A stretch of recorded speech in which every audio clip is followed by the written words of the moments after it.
Raja Tamak bangun armada merebut kekuasaan Nyi Roro Kidul. Raja Druwasa Antaka merupakan seorang penguasa yang terkenal karena keberaniannya menaklukkan kerajaan-kerajaan di seluruh wilayah Jawa. Sejak muda, ia dikenal sebagai raja yang tidak mengenal rasa takut, selalu haus akan kekuasaan, dan penuh ambisi. Di bawah kekuasaannya, banyak kerajaan kecil yang bertekuk lutut. Pasukannya kuat, strategi militernya tajam, dan ia seringkali menggunakan taktik licik untuk menjebak musuh-musuhnya. Druwasa Antaka merasa tak ada satupun kekuatan yang dapat menandinginya. Setiap kali ia memenangkan perang, ia semakin congkak. Ia berdiri di puncak kekuasaan, memandang rendah pada raja-raja lain yang mencoba melawannya. Tidak ada yang bisa menandingi aku. Kekuasaanku mutlak, di darat maupun laut. Teriaknya saat ia menginjakkan kaki di istananya setelah menaklukkan sebuah kerajaan besar di sebelah barat. Dengan setiap kemenangan, Druwasa semakin yakin bahwa takdir telah memilihnya sebagai penguasa seluruh tanah Jawa. Ia mulai merancang rencana yang lebih besar, menaklukkan alam itu sendiri. Mendengar bisik-bisik para menteri tentang kekuatan mistis yang menguasai lautan, ia hanya tertawa. Laut Selatan, yang disebut-sebut sebagai wilayah kekuasaan Nyi Roro Kidul, dianggapnya tak lebih dari cerita rakyat belaka, dongeng untuk menakut-nakuti orang lemah.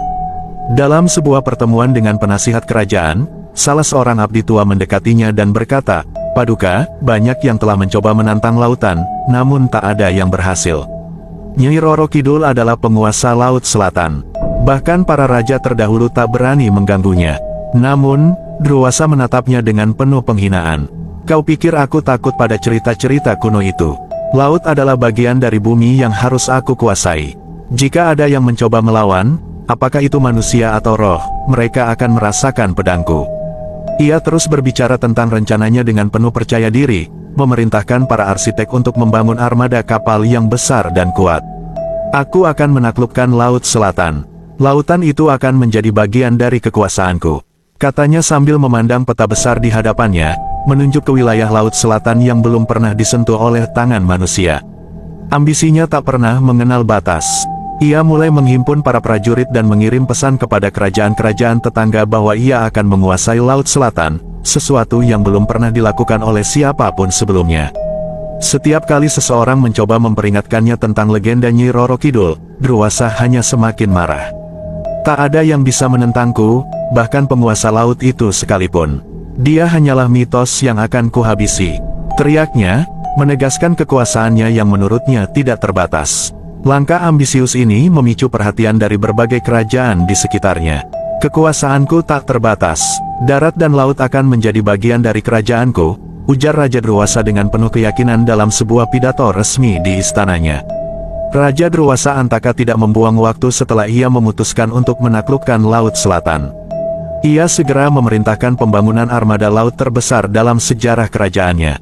Perintah itu disambut dengan kebingungan dan rasa takut oleh banyak orang, karena Laut Selatan dikenal penuh dengan kekuatan mistis dan dihuni oleh Nyi Roro Kidul, sang penguasa laut. Namun, raja tidak peduli. Baginya, kekuasaan harus mencakup darat dan laut. Di tepi pelabuhan kerajaan, pembangunan dimulai dengan gegap gempita. Ribuan pekerja, mulai dari para pandai besi, tukang kayu, hingga insinyur, dikerahkan untuk membuat kapal-kapal perang yang luar biasa besar.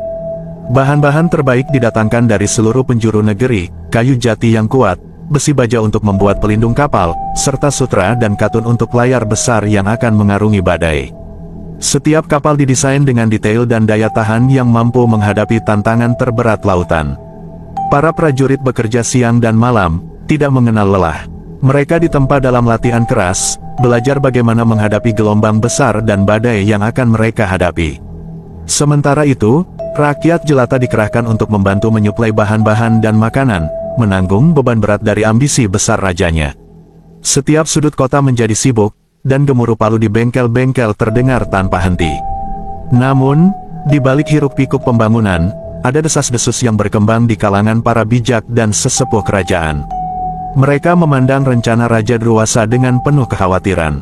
"Laut Selatan bukanlah lautan biasa," bisik seorang pendeta tua kepada para menteri. "Ada kekuatan yang tidak bisa kita lawan dengan pedang dan kapal. Nyi Roro Kidul sudah sejak lama menjaga lautan itu. Menantang dia adalah tindakan gegabah yang akan membawa kehancuran." Peringatan itu sampai ke telinga Raja Druwasa, tetapi ia hanya tertawa mendengarnya. "Apakah kalian takut pada cerita-cerita rakyat?" Ia bertanya dengan nada meremehkan. "Lihat apa yang sudah kuraih. Kerajaan-kerajaan besar tunduk padaku, dan laut ini akan menjadi bagian dari kekuasaanku.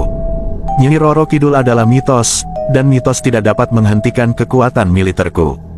Maka, pembuatan armada raksasa itu terus berlanjut, tak ada yang berani menentang perintah sang raja. Dalam waktu berbulan-bulan, kapal-kapal besar yang dirancang untuk perang laut mulai terbentuk. Setiap kapal dilengkapi dengan meriam, prajurit-prajurit terlatih, dan persediaan yang cukup untuk bertahan lama di lautan. Jumlah armada yang dibangun melebihi apa yang pernah dilakukan oleh raja-raja sebelumnya. Itu adalah simbol kebesaran dan ambisi Raja Druwasa Antaka yang seakan tak terbatas. Di sela-sela hiruk-pikuk itu, beberapa orang bijak masih berdoa dalam diam, berharap agar Raja Druwasa segera sadar akan kesombongannya. Tapi sayang, Raja terlalu percaya diri dengan kekuatannya. Dia meyakini bahwa dengan kapal-kapal yang kuat dan pasukan yang terlatih, ia bisa mengalahkan siapapun, termasuk Nyi Roro Kidul. Armada Raja Druwasa Antaka akhirnya siap untuk berlayar, menembus Laut Selatan dengan keyakinan penuh akan kejayaannya. Hari itu, langit cerah akan menyambut ambisi sang raja yang tak terukur. Puluhan kapal perang berderet di pelabuhan, siap menembus lautan dengan layar-layar putih yang berkibar anggun di terpa angin.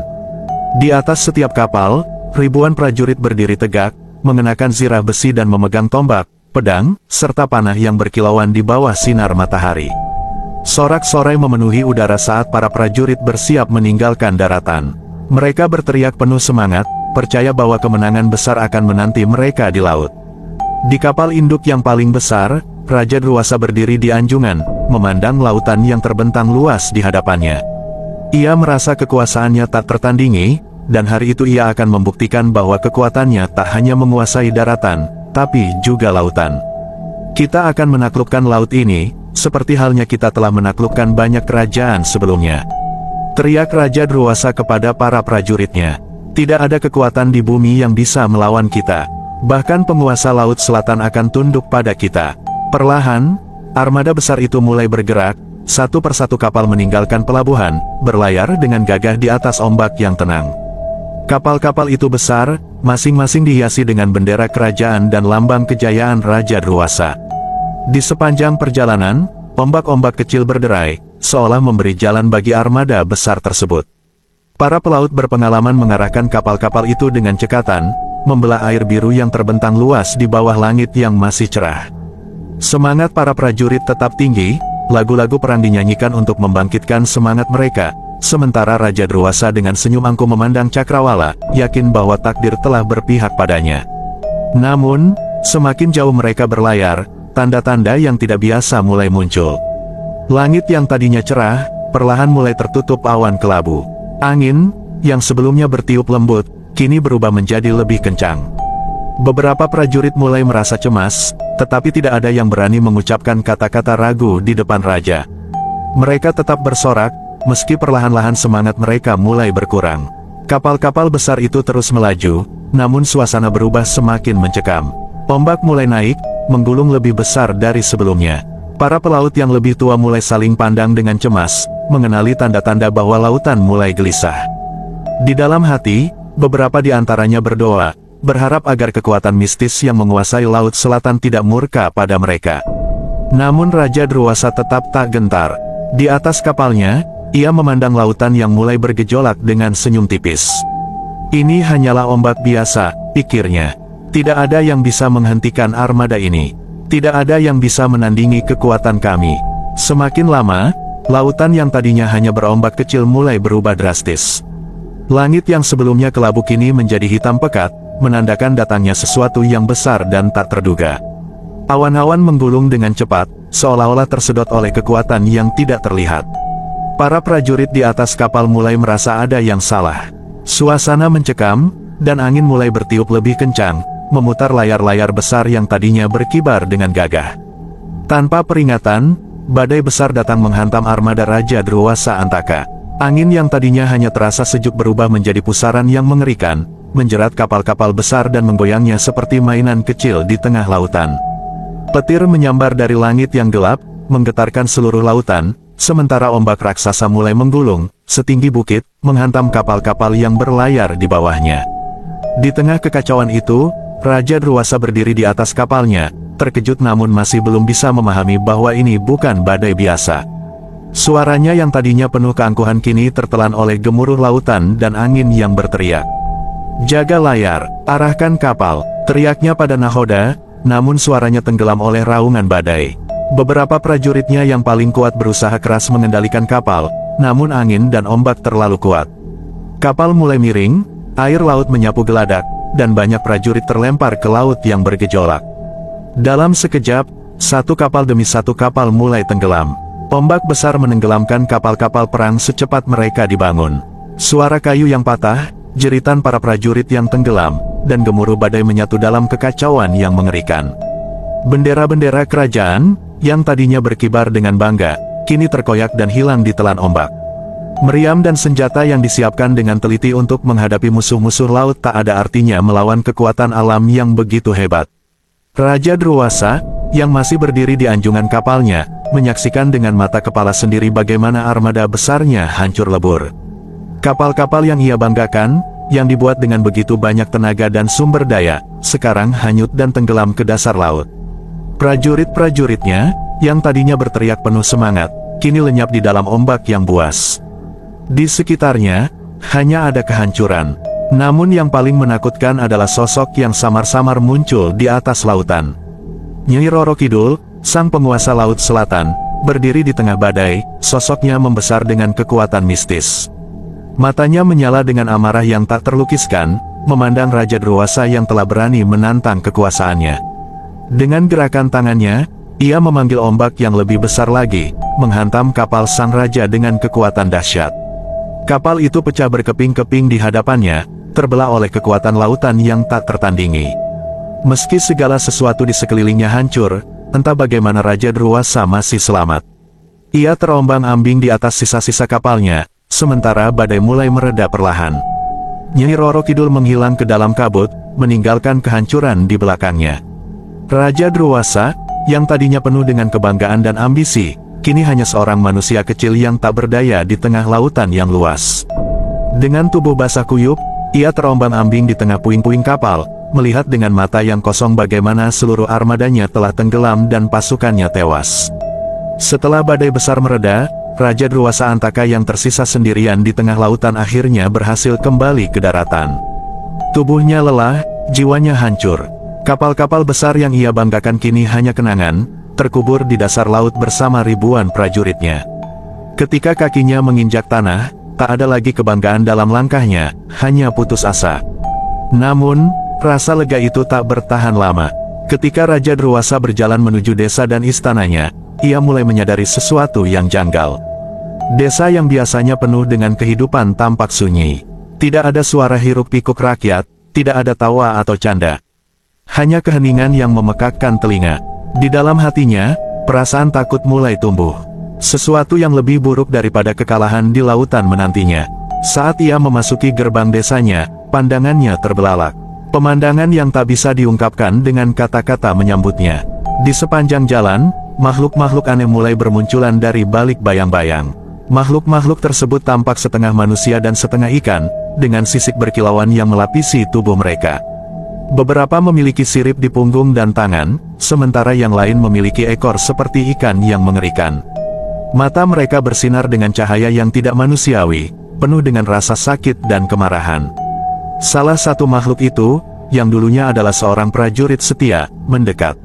Wajahnya dipenuhi sirip tajam, dan mulutnya berubah menjadi moncong ikan dengan gigi-gigi runcing yang berderet tajam. Ia membuka mulutnya, tetapi yang keluar bukan kata-kata melainkan suara garukan air yang menyeramkan. Raja Druwasa mundur ketakutan, sadar bahwa makhluk-makhluk ini adalah rakyatnya sendiri, orang-orang yang pernah ia pimpin dan lindungi. Di dekat istana, situasi lebih mengerikan. Istana yang megah dan penuh kemewahan kini berubah menjadi tempat gelap dan basah, seperti sarang dari makhluk-makhluk laut. Dinding-dindingnya dipenuhi dengan lumut dan terumbu karang yang tumbuh di setiap sudut. Lantai-lantainya yang dulu berkilau kini licin dan berbau amis. Di aula besar, makhluk-makhluk tersebut berkumpul, merayap di lantai dengan tubuh mereka yang setengah ikan, setengah manusia, dengan tangan yang bersisik dan mata hitam legam menatap kosong. Setiap langkah yang diambil oleh Raja Durwasa semakin memperjelas nasib mengerikan yang menimpa kerajaannya. Orang-orang yang dulu ia kenal kini tidak lagi memiliki jiwa manusia. Para wanita, anak-anak, dan orang tua yang pernah hidup bahagia di desanya telah berubah menjadi monster laut yang menyeramkan. Beberapa di antara mereka memiliki tentakel yang keluar dari punggung, menggerak-gerakkan tubuh mereka dengan gerakan yang tak wajar. Yang lain memiliki insang di leher, bernafas dengan suara basah yang menghantui. Raja Durwasa jatuh berlutut di hadapan pemandangan mengerikan itu. Ia ingin berteriak, tetapi suaranya tertahan di tenggorokan. Dalam hatinya, ia tahu bahwa ini adalah balasan dari Nyi Roro Kidul. Kutukan yang tak terhindarkan bagi orang yang telah menantang kekuatan mistis lautan. Ketika pandangannya tertuju pada singgasana, Raja Durwasa melihat sosok yang tak asing. Di atas takhta, seorang makhluk duduk dengan wajah bekas penasihatnya yang paling setia. Tubuhnya kini tertutup sirip, dengan kulit yang berkilauan seperti ikan, dan tatapan kosong di matanya. Sosok itu menatap Raja Durwasa dengan pandangan penuh kebencian, namun tak bisa berkata apa-apa selain mengeluarkan suara raungan bawah laut yang dalam dan penuh kesakitan. Raja Durwasa tersungkur, menyadari bahwa segala sesuatu yang ia bangun, segala ambisi dan kesombongannya, telah menghancurkan bukan hanya dirinya sendiri, tapi seluruh rakyatnya. Kutukan Nyi Roro Kidul telah menjadikan mereka makhluk-makhluk laut yang tak lagi mengenal dirinya, terjebak dalam tubuh yang menyeramkan dan hidup dalam penderitaan yang abadi. Setelah melihat kehancuran yang terjadi di kerajaannya, Raja Durwasa Antaka sadar bahwa kesalahannya telah menyebabkan penderitaan bagi seluruh rakyatnya. Kepongahannya untuk menantang kekuatan Nyi Roro Kidul kini berbalik menghancurkannya. Dengan penuh penyesalan, ia bertekad untuk memperbaiki kesalahannya dan menghilangkan kutukan yang melanda rakyatnya. Namun, jalan menuju penebusan jauh lebih sulit daripada yang ia bayangkan. Raja segera memanggil semua orang bijak dan dukun sakti dari seluruh pelosok kerajaan. Mereka yang dulu dianggapnya tak berguna kini menjadi harapan terakhirnya. Ia memohon agar mereka mencari cara untuk membebaskan rakyatnya dari kutukan. Para dukun berkumpul di istana yang kini penuh dengan makhluk laut, menggelar ritual-ritual yang penuh asap dupa dan mantra-mantra kuno. Mereka memanggil roh-roh penjaga alam, meminta pencerahan dari para leluhur, namun tak ada jawaban yang memadai. Semuanya sia-sia. Kutukan dari Nyi Roro Kidul terlalu kuat, tak dapat dihapus oleh mantra-mantra biasa. Raja Durwasa tak menyerah. Ia mendengar tentang sebuah candi kuno di puncak gunung yang dianggap sebagai tempat pertemuan dunia manusia dengan dunia gaib. Dipercaya bahwa para dewa kadang-kadang turun ke tempat tersebut untuk berkomunikasi dengan manusia. Dengan harapan bahwa dewa-dewa akan mendengar penyesalannya, Raja Durwasa memutuskan untuk mendaki gunung tersebut. Perjalanan menuju candi kuno itu tidak mudah. Raja, yang sudah kehilangan sebagian besar kekuatannya, harus berjuang menempuh hutan-hutan lebat, sungai-sungai yang deras, dan tebing-tebing curam. Di sepanjang perjalanan, ia ditemani oleh bayangan-bayangan dari rakyatnya yang terkutuk, seolah-olah mereka mengingatkannya pada penderitaan yang telah ia sebabkan. Setiap malam, suara-suara dari para makhluk laut yang dulu adalah rakyatnya terus menghantuinya, memanggil namanya dengan lirih dari kejauhan. Akhirnya, setelah berhari-hari perjalanan yang melelahkan, Raja Durwasa tiba di puncak gunung dan berdiri di hadapan candi kuno. Dengan tubuh yang letih dan penuh luka, ia sujud di depan altar, mengakui kesalahannya kepada para dewa dan memohon ampunan. "Aku telah menantang kekuatan alam dan dunia mistik dengan kesombonganku," katanya, suaranya parau dan penuh penyesalan. "Kini rakyatku menderita karena tindakanku. Kumohon, ampuni aku dan bebaskan mereka dari kutukan ini." Namun, tidak ada jawaban dari para dewa. Hanya angin yang dingin berhembus di puncak gunung itu, dan candi kuno tetap sunyi, seakan-akan tidak ada yang mendengar doanya. Raja Durwasa tinggal di sana selama beberapa hari, menunggu dengan penuh harap. Ia melaksanakan berbagai ritual, berpuasa, dan berdoa siang dan malam, namun tetap tak ada tanda-tanda keajaiban. Pada hari terakhir, saat cahaya matahari terbenam di balik gunung, Raja Durwasa menyadari satu hal, tidak ada kekuatan di dunia ini, bahkan dari para dewa sekalipun, yang bisa menghapus kutukan yang telah ia panggil dengan kesombongannya. Putus asa dan lelah, Raja Durwasa kembali ke kerajaannya. Di sepanjang perjalanan pulangnya, ia diselimuti oleh rasa bersalah yang semakin dalam. Kesadarannya semakin jelas bahwa kekuatannya sebagai seorang raja tak berarti apa-apa di hadapan alam semesta dan kekuatan mistik yang lebih besar dari dirinya. Raja Druwasa, yang pernah memerintah dengan tangan besi dan ambisi yang tak terbatas, kini hanya seorang manusia yang tak berdaya di hadapan kekuatan alam yang tidak bisa dikendalikan. Setelah upaya tak henti-hentinya untuk menghilangkan kutukan yang melanda rakyatnya, Raja Druwasa Antaka akhirnya menyadari bahwa segala yang telah ia lakukan takkan pernah membebaskan kerajaannya dari hukuman yang dijatuhkan oleh Nyi Roro Kidul. Di hadapan pemandangan itu, Raja Druwasa tak tahan lagi menanggung beban kesalahannya. Dengan hati yang hancur, Raja Druwasa meninggalkan istananya dan berjalan menuju tepi laut selatan, tempat di mana semuanya bermula. Ia berdiri di atas tebing tinggi, memandang lautan luas yang berkilauan di bawah sinar matahari yang semakin tenggelam. Ombak besar menghantam bebatuan dengan suara yang memekakkan telinga, seolah-olah lautan sedang menunggu sesuatu, atau seseorang. Tanpa ragu, dengan langkah yang mantap namun hati yang penuh penyesalan, Raja Druwasa menaiki sebuah karang yang menjorok ke laut. Di sana, ia berhenti sejenak, menatap langit yang mulai gelap, merasakan angin laut yang dingin menerpa wajahnya. Dalam hati, ia berbisik pelan, "Maafkan aku, rakyatku. Maafkan aku, Nyi Roro Kidul." Kemudian, tanpa menoleh ke belakang, ia melemparkan dirinya ke dalam lautan yang bergelora. Saat tubuhnya meluncur turun, ombak besar tiba-tiba muncul dari kedalaman, seakan-akan lautan hidup untuk menyambutnya. Air itu menggulung dirinya dengan kecepatan yang tak terduga, menelannya sepenuhnya. Raja Druwasa tak sempat berteriak atau melawan. Ombak itu bukan sekadar air biasa, itu adalah kekuatan dari sang penguasa laut, Nyi Roro Kidul, yang tampaknya secara langsung menjemput jiwa sang raja. Dalam sekejap, lautan yang tadi bergolak berubah menjadi tenang. Ombak besar yang baru saja menghancurkan Raja Druwasa menghilang, meninggalkan permukaan laut yang datar dan hening. Seolah-olah lautan telah mendapatkan apa yang ia inginkan, dan kemarahan Nyi Roro Kidul telah mereda.